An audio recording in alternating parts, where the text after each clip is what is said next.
Happy Monday morning. I wanted to jump in here. I've got just a little bit of time before my next call.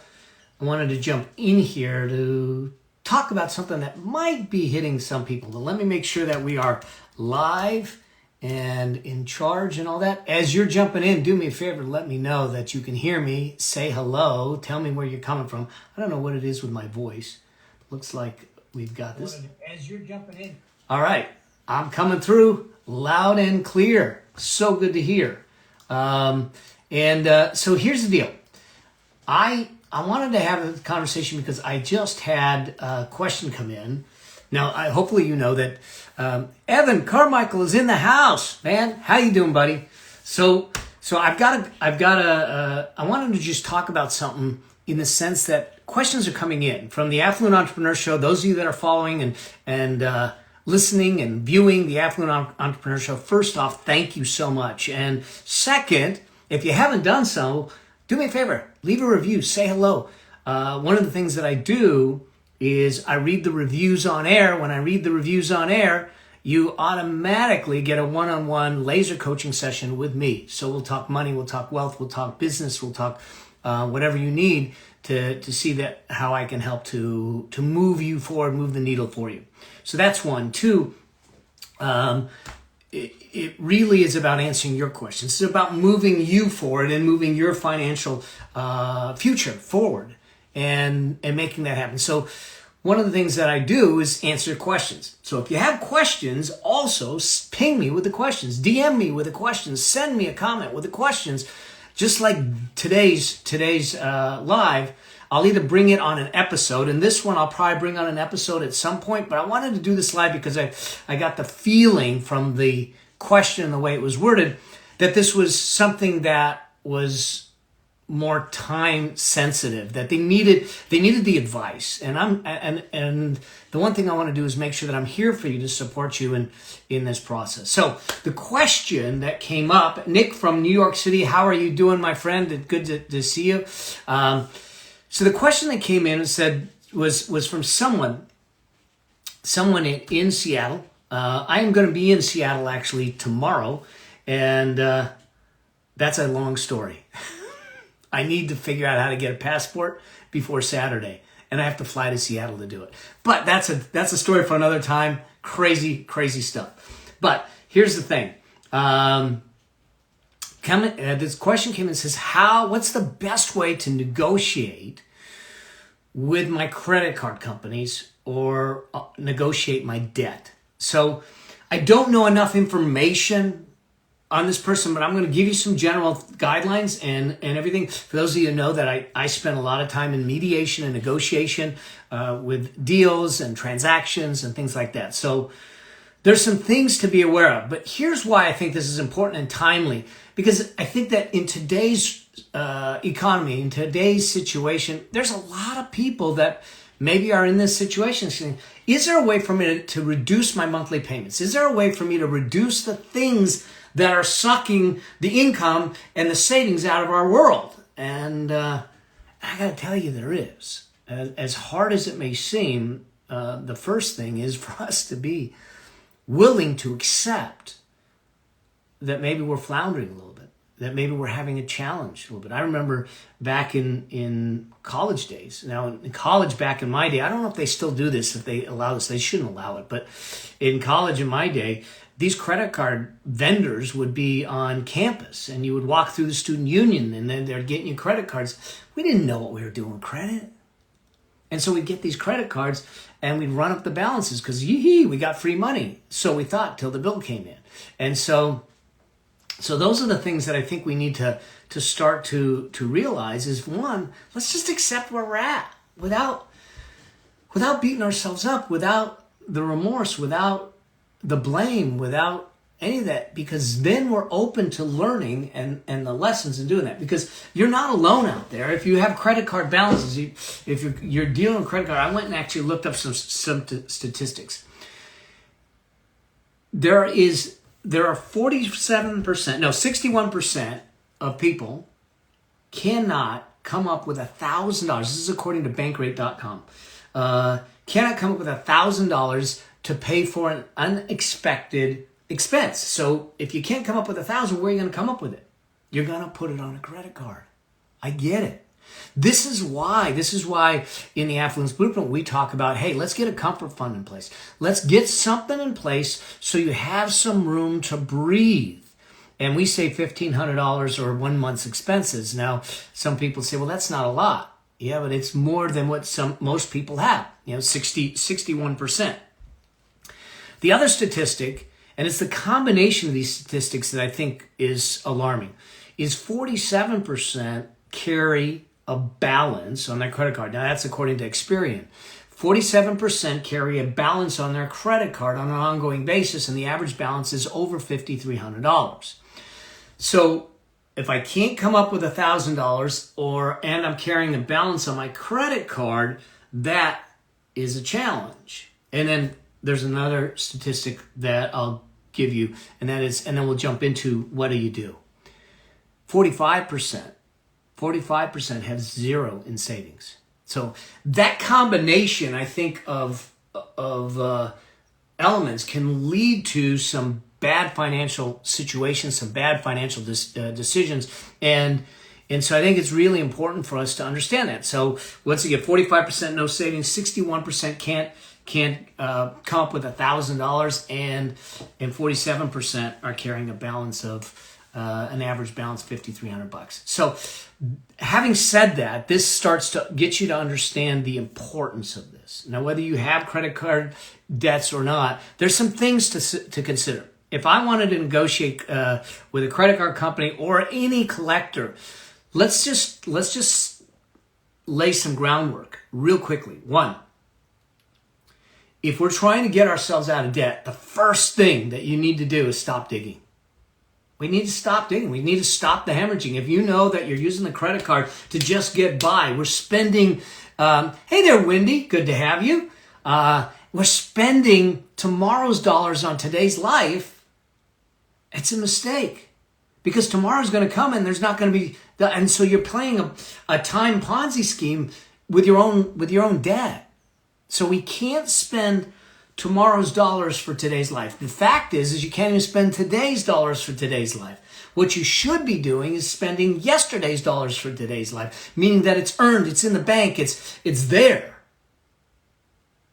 And so when we deal with it in that way, the first thing to do is say, look, if I'm hemorrhaging, if I'm bleeding, I need to stop the bleeding first.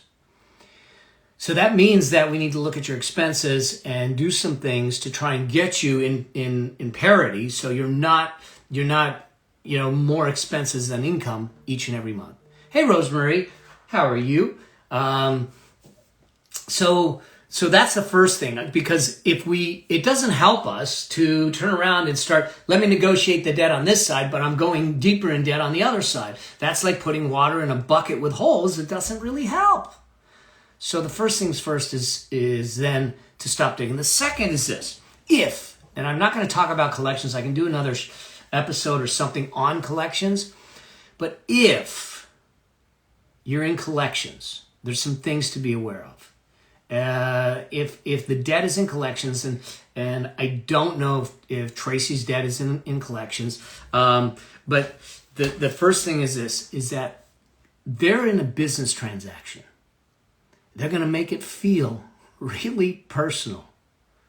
They don't care if they attack you or degrade you or anything like that. My advice, don't take the bait. It's a game they're playing. Don't take the bait, all right? We need to do three things if you're dealing with collections. One, stay calm. Two, don't argue. Let them talk. Let them do what they want to do, okay? Three, whatever they say, ask for it in writing. That's the three basic rules, and then we can talk more about how do you deal with collections and what they can and can't do, because you have creditor rights. They can't do some of the things that they may threaten you to do and everything. So be aware of that. The other thing is this. All right, so now let's look about how do you negotiate your credit cards. I'm going to walk you through 9 things that I want you to do. 9 things.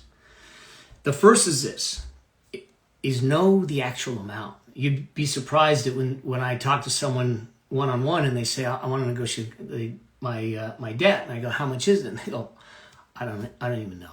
And I get it. We get so frustrated and fed up with it sometimes, we just don't even want to look. But until we look, until we take a peek, I got this new cut on my finger because of Budo, my puppy dog, my sheepadoodle, and he jumped up and happened to catch my finger with those like really sharp puppy teeth and just sliced it bad, and it was bleeding all over the place. So I wrapped it tight and I put a Band-Aid on it.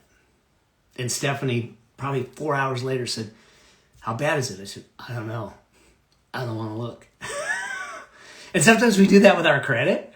So we don't want to do that. You got to take the Band-Aid off. You got to look at how bad the cut is and everything. And then it's not for blame. It's not for anything but for you to understand. So one is to know the actual amount. Know the full amount of what you owe. Okay. Second is to get a clear understanding of what you can afford to pay. What are you going after? Am I trying to reduce the interest rate? Am I trying to reduce the payment? Am I trying to reduce the balance? Am I trying to get something there? What can you afford? What fits in your budget, in your cash flow resource plan, as we call it in the Affluence Blueprint? What fits? Because if we don't know what we're negotiating to, we don't know how to negotiate to get there. So first we need to know what our starting point is. That's the actual amount. The second is we want to know what our goal is. And if it's simply I need to reduce my payments, well, we can do that by a couple of things. One is maybe getting a stall on payments, but if we do that, we make sure that it's done without penalties and that type of thing. But more importantly, you might be able to change the interest, negotiate the interest rate and the rate that they charge. In doing that, there's a couple things to look at when we do that. So the third step, so know the amount, know your budget or what you can afford. And the third step is always take detailed notes of who you're talking to, what they say, what they ask, what the promises are, but more importantly also what their role is with the company, what their title and role and responsibilities, what their authority is. So you will have a list of notes that you can always go back to if you move to someone else. Because a lot of times in order to get the deal you want to get, you're going to simply have to escalate and say, can I speak to a supervisor? Can I speak to someone else? And they may turn around and say, they've done this to me when I've been in the middle of helping someone negotiate. And they say, well, my supervisor isn't available right now. And I sat back and I said, that's okay. I'll just wait. And I sat in silence. And now they have to, well, I said he's not, I said, I understand. I'll just wait. Because I really want to get this resolved. And I don't want to wait for a call back or anything like that.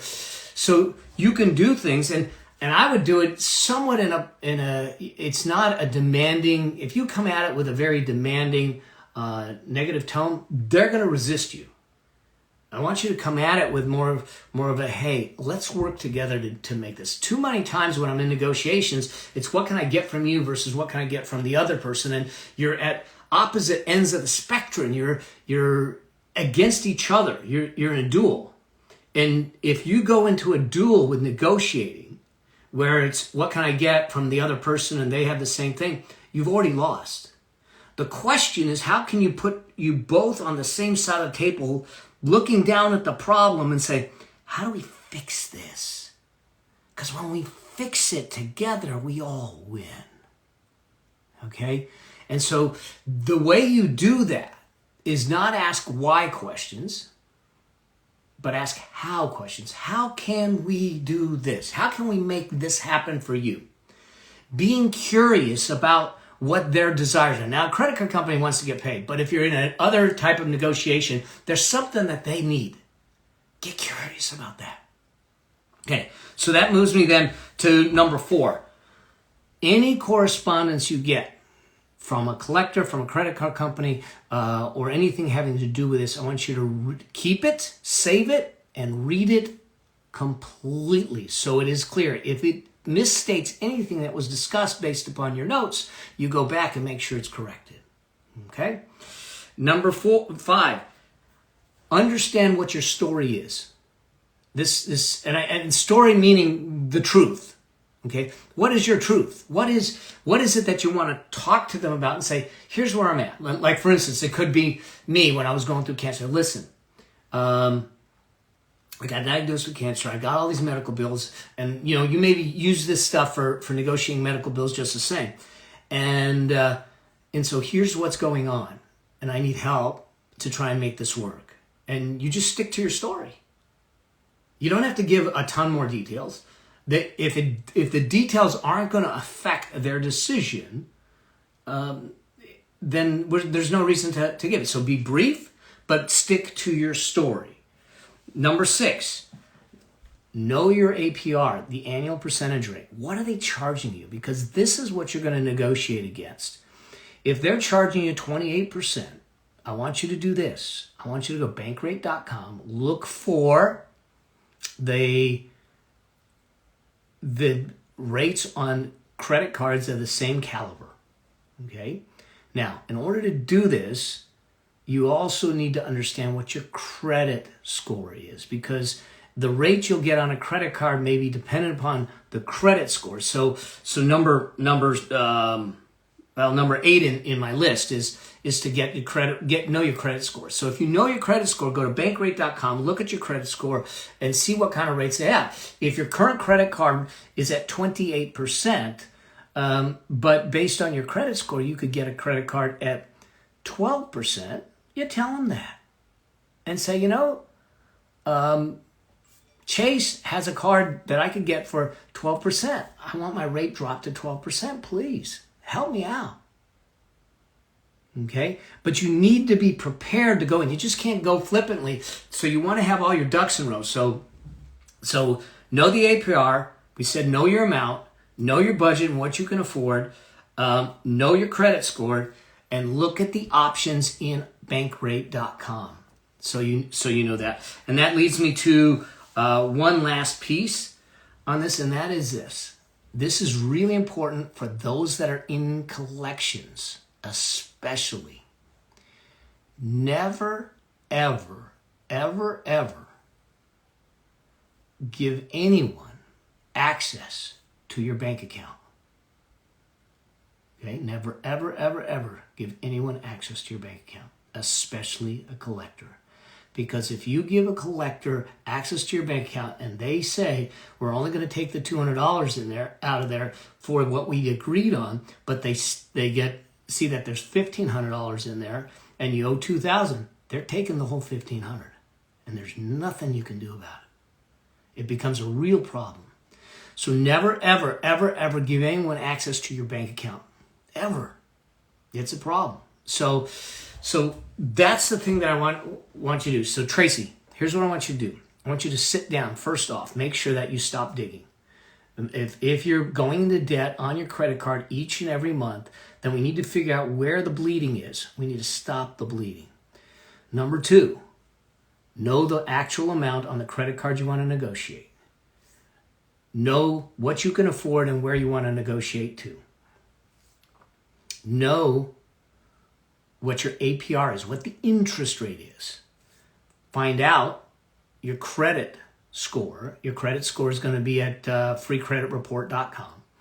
And then know what the other credit card options are for you. And you can get that from bankrate.com to understand what those options are. And then reach out to them. And if you don't get the answer you want with the first person you have a conversation with, escalate it and continue to escalate it until you can get to the point where you have got the answer that you want. These folks will negotiate with you. They will be flexible with you. Now, if you make demands, they can be as inflexible as they choose to be. But what I want you to do, and this is why I said to know your story. Tell your story. Allow them to see the vulnerability. Allow them to say, hey, I'm here and I really want to get this taken care of. How do we make this happen? Can we make this happen? What do we need to do? And this is what we're trying to figure out. And so this is the way I would go about it, is really start to do it from that perspective. Now, if you are in collections, and I didn't get that from your question, but if you're in collections, there's some other things that we can talk about. Let me know. We can talk about it in another session, because that may be something that we need to look at. Because the collectors, if it's not with the credit card company, but it's with a collection company, they do things differently. They're a bit more aggressive, they're a bit more intrusive, but they have limitations. And sometimes they step over the line. And we want to make sure that you're protected from that. So hopefully this helps. Oh, and the last thing, everything is in writing. You don't, if they agree to something and they say, we're going to reduce the interest rate to 12%, we're going to reduce the balance to from $1,000 to $500 if you pay $500 within the next 3 weeks, you automatically say, please do me a favor. Can you send that to me in writing? And as soon as I receive it in writing, I will make the payment. But it is not send the payment in, we'll send it to you in writing. It's not the way this game works. I want this in hand as proof, as documentation, because here's the thing. If you don't have it in writing and you send the $500 in and they choose not to accept it as full payment in full, you have a potential default that they can report on your credit report. But if you have it in writing and you send the $500 in and they still report it on the credit report as a default, you can use that to get it off the credit report. So there's a lot of reasons to do it, but we want to do it in writing to protect you. I know it's a hassle, okay? I know it's a pain to do it right. But we need to be meticulous, we need to be detailed, we need to be documenting everything, and we need to be prepared as we go through it. And we need to be persistent. So if you don't get the answer you want, escalate it or call back and talk to someone else, because your likelihood that you'll get to the same person is slim, okay? But you need to be, like as my dear friend Bo Easton says, like a dog on a pant leg, and just keep going after it, okay? It's a hassle, it takes time, but it's what we need to do if we're in a situation like this. But let's stop the bleeding first. I hope that helps. Let me know if that helps. Hey, there's some things that we can do together if it can help. I've got something that's a 7-day money plan workshop for anyone that wants to go. It's totally free. 7 days of me walking through Money Mind and things like that. You can go to themoneyplanworkshop.com, themoneyplanworkshop.com. For those of you that are on Facebook or YouTube, you'll see it. I just put it up on the screen. But the Money Plan Workshop, it's also in my bio. But this is just something for you to go through if you're trying to figure out how do you create a solid foundation, an unshakable foundation for your financial future. This is a place to go. The other thing that I want to let you know is that I'm actually doing, thank you, Jen Casey, my friend, Money Plan, no planner. Thank you. But the other thing that I'm doing is I'm actually going to do a live training, as I wanted to go deeper. A lot of people are saying, hey, can we go deeper with you? And I said, yeah, why not? I haven't done a live training in a while. So towards the end of October, I'm going to do the Affluent Entrepreneur Live, 3-part live. Perfect. That's it. Thanks, Jen. 3 live training sessions with you. Okay, live, virtual, going through it. It's free. So join me in that. We'll go deep. We're going to spend some time talking about what are the money blocks, what are the wealth blocks, what do you need to know in the first session. The second session, we're going to spend time looking at what are the 5 affluence principles that today's entrepreneurs need to use or use to drive their wealth and the things that they want to do. And then I want to walk you through the actual process of building wealth, what it takes to truly, truly build wealth. And not wealth for having a number, but wealth to give you a richer lifestyle. And we'll talk more about all that. If you want to get on the VIP wait list so we let you know about that, that is at affluencelive.com. You just put your name in there. We have you on the list, and we'll let you know when space opens up so you can get access to the workbook. I'm going to do a workbook and we're going to do this live. Three sessions. We're going to rock and roll, and we're going to make some differences in people's lives. It's for me to serve and make a difference. So I hope that serves you. I hope that helps. Tracy, let me know if you have any questions to follow up or anything. Let me know if the conversations go well. Let me know. If they don't and you have questions, let me know. Let's guide you through this. Let's get you stabilized financially, and let's move you forward. All right.